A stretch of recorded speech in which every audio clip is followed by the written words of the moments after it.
Hello and welcome back to my channel. My name is Yoder of Coriander Quilts, and today we are making the next block in our Sunny Patches block of the month. Today's block is going to be the Sunny Churn Dash Block, so we get to make that adorable little pieced churn dash in the center of the block, and then we're going to border that out with a larger churn dash. And I think this is just such an adorable block. If you're new to this block of the month, you can find all of the information for previous blocks down in the description box below this video. You are also going to find the pattern that you need to follow along for the Sunny Churn Dash linked below as well. So go grab your pattern and we are going to start sewing this up together.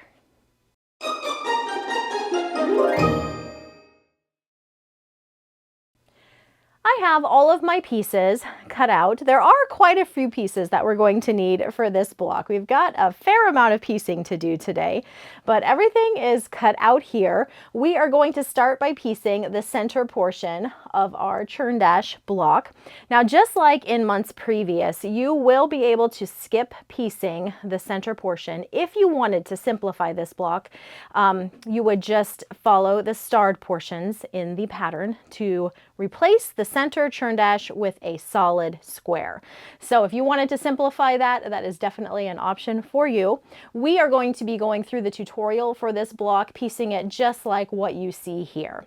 To begin with, I'm going to go to the second page, and we are going to need our A squares up here, as well as our F squares. I'm just going to go ahead and grab those. You will have a diagonal line you'll want to draw on the back of your F squares. I've drawn mine, and I've actually opted to draw my sewing lines as opposed to my diagonal line, which I found myself doing more often this week. I go back and forth between different techniques for piecing half square triangles, and for some reason this week I was doing a lot of piecing with half square triangles, and I was just finding that I liked marking those sewing lines as opposed to marking the diagonal line and then sewing a 1/4 inch away on either side of that diagonal line. And I just kept reaching for my June Taylor ruler. I've mentioned this so many times on this channel. It's not a new ruler. It's definitely an oldie but goodie for me, and one that I find myself reaching for often. This is the Perfect Half Square and 1/4 Square Triangle Ruler by June Taylor. And it has this really nice marking option over here. I don't typically trim my half square triangles with this ruler. I have other methods that I like using for half square triangles specifically, but I do like using this little marking section for these half square triangles. I'm just going to show you how this would work. So it has, it's kind of similar to like a stripology ruler in that it has these hollowed out cutting lines here and marking lines over here. So for a half square triangle like this, you would line your blue line on the diagonal and then just take a pencil and mark in that slotted section on either side. And when I use this, I will butt up against the side of that slot closest to the blue line, which gives me just a little bit more room to trim. And I've just been enjoying this method quite a bit this week. Sometimes I'll use my diagonal seam tape and skip marking lines altogether, but for some reason, when I've been marking this week, this has been the tool that I have been grabbing most often. So I wanted just to mention that in case you have missed me chatting about this ruler previously. I really like this for 1/4 square triangles. That's when I use it most often, but I do like this part for marking those half square triangles. So I have those F squares marked, and the other squares that need marked are your H squares. So if you want to go ahead and mark those at the same time, that's what I did just to get all of the marking done. You can do so. Now, up at the sewing machine, I am actually going to be doing steps 1 and step 2 at the same time, and then I will meet you back here to trim. So we are putting our A and our F squares together, making half square triangles with these 2 squares, sewing on those in my case, marked lines, and then I will press towards the darker fabrics once I've trimmed this apart on the diagonal. We're going to make a total of 4 half square triangles in that size. And the other thing that I'm going to do is sew together my B, these skinny little strips here, my B strips, and well, just one strip, my B strip and my G strip. I'm going to sew these together at the same time, and then that way I can go ahead. Well, now I'm looking at this and wondering which one of these two I have cut not at the right size, because those should be cut both at the same size. So let me look here what they're supposed to be, and I will double check that measurement before I sew those together. I might need to recut one of these. So they are supposed to both be 1 inch by 7 inches. So one of these is either a little long or one is a little short, or maybe a little bit of both is happening. I'm not sure what I did there, and I don't have my cutting mat to double check, but these are both supposed to be 1 by 7. I will double check those before I sew that together. They are at 1 inch by 7 inches, just a little bit oversized to allow for trimming down. So I might find that I don't need to recut, but I'm going to have to take a look at that, because that's not exactly what I want that to be. So once you've cut your B's and your G's at the right size, you will sew those together, and then we're going to trim those down at the same time as we're trimming those half square triangles. I'm going to go ahead and go take a peek at what I've got going on and meet you back here for some trimming. Well, I figured out the cutting problem with my strips, and I don't think it was actually a problem at all, because when I took it upstairs to sew this together, what I realized was it was my blue strip that was just a little bit too long. So my white strip was 7 inches long, and this blue strip was, oh, not quite 8 inches. And I imagine that what I did, I cut these blocks out a couple months ago. So of course I don't remember my mindset exactly, but most likely when I was cutting this strip, this is just the portion that was left at the end of a larger strip. And rather than trimming it down to 7 inches, I let it go because I knew that we were going to be trimming these strip sets down a little bit further. So if you find yourself in that same situation when you are cutting out your block pieces, maybe you have these strips just a little bit longer than you need, just go ahead and leave those at whatever they are, because we do trim these down. I like to cut these just a little bit longer, so 7 inches is just a little bit more than you need, but if you have just a little bit extra, that's just fine too. So I don't know if I'm gonna find that when I get to my D and my I strips, but it's possible that I did the same thing there as well. So let's go ahead and get some of these trimmed up. This strip set, well, let's start with our half square triangles first. These get trimmed to 1.5 inches square. They are pressed to the dark fabric, and you will always find pressing instructions in my patterns. You can see pressing to the dark here, pressing to the dark on your strip set as well. And I need to trim these up, and I thought I might just go ahead, and since I have this half square triangle ruler down here right now, I might just go ahead and trim these up using this ruler so you can see how it works. This is 1.5 inches right here in the center. So this is the smallest size we can trim these to, using this ruler nicely. And you're just putting the diagonal line on your diagonal line here, and then your ruler, your rotary cutter, just goes down inside those little slots, and it makes trimming this up so nice.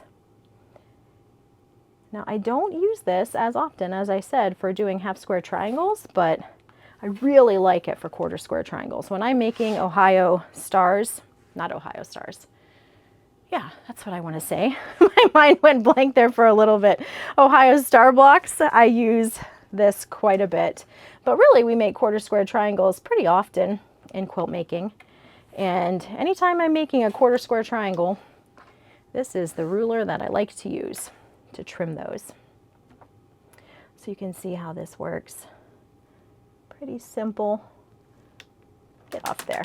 Wanted to get up in my slot. That would never work. I don't know if you could see that on camera or not, but I had a little fold in my half square triangle that I had to straighten out there. Okay, 2 more to go.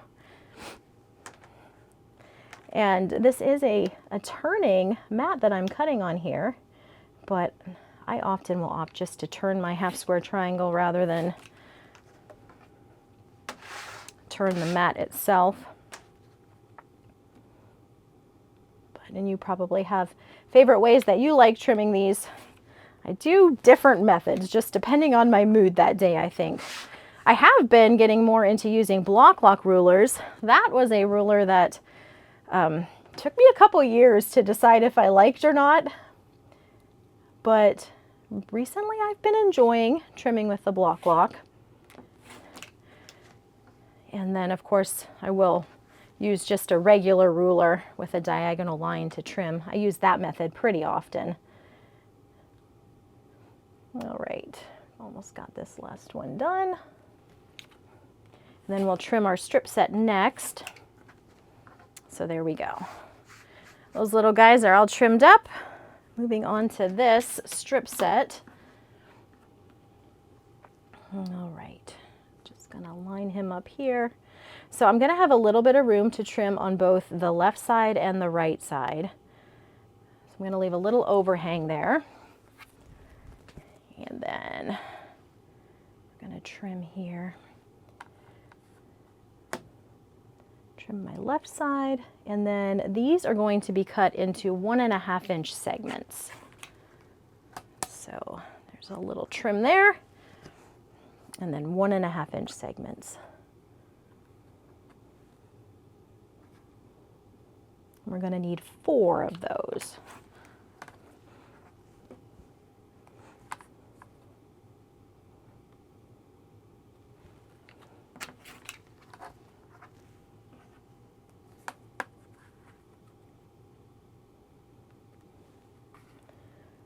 Little guys can move around a little bit. So when you're trimming, make sure that your ruler lines line up nice and square with your strip set. Sometimes when you make a cut and lift up your ruler here, sometimes that piece that's left there might move around a little bit on you.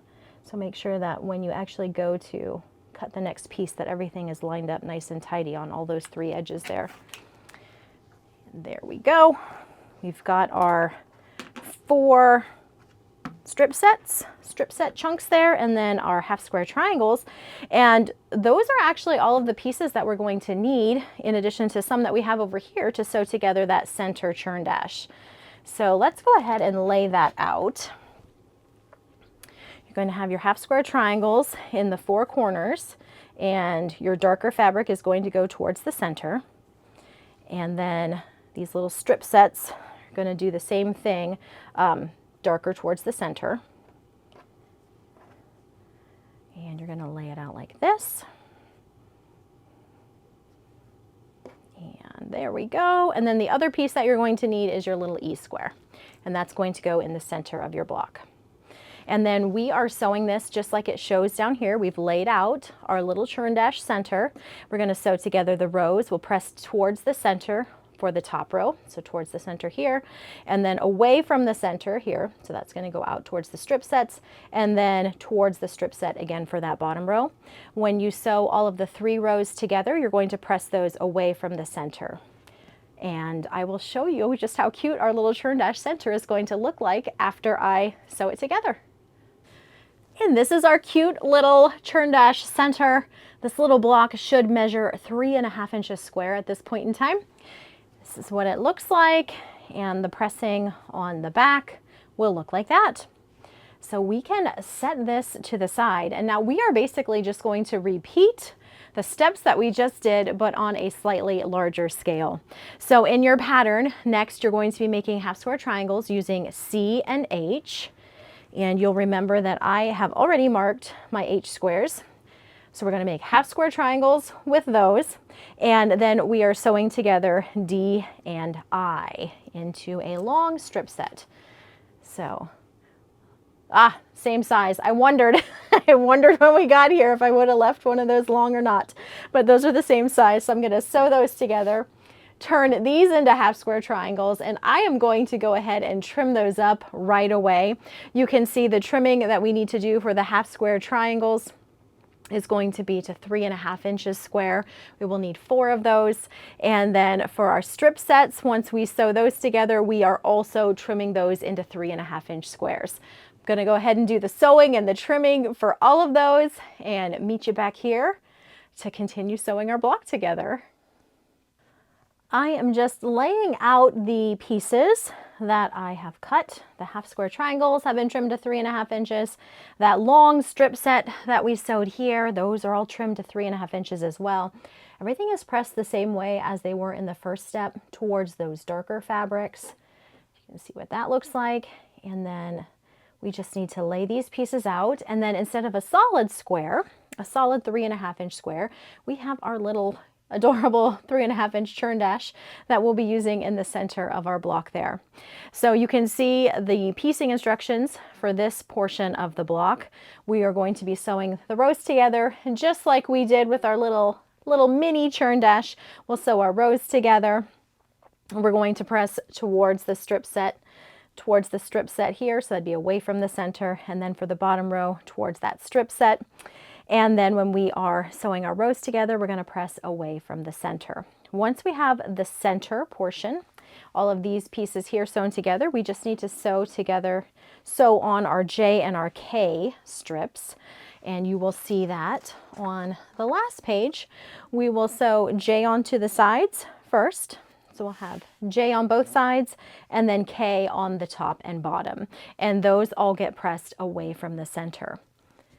And that's it. That's all we need to do to sew together to complete our churn dash. I'm going to go do that. It's going to be adorable. I'm going to show you what it looks like. And our cute little Sunny Patches churn dash block is now complete. I think this turned out just adorable. Let's take a look at it up close a little bit more. So here we have the beautiful day version. Here we have it in Sunwashed. FYI, these little centers that we have in our blocks would make the cutest little pin cushions. So if you ever wanted to whip yourself up a little pin cushion, choose one of these little center blocks. They're the perfect size for a pin cushion. I just thought of that as I was completing this block and wanted to make sure I suggested that. The back of this block, so you can see the pressing, looks like this. And this should measure 12 inches square. Right now at this point, it will measure 11.5 inches once it is complete within the quilt. I hope you have been enjoying this Sunny Patches sew along. I know I've been enjoying sewing along with all of you. I think this is a really sweet block that we're going to be making this month, and I hope that you enjoy sewing it up as well. Thanks so much for stopping by, and I'll catch you again next time.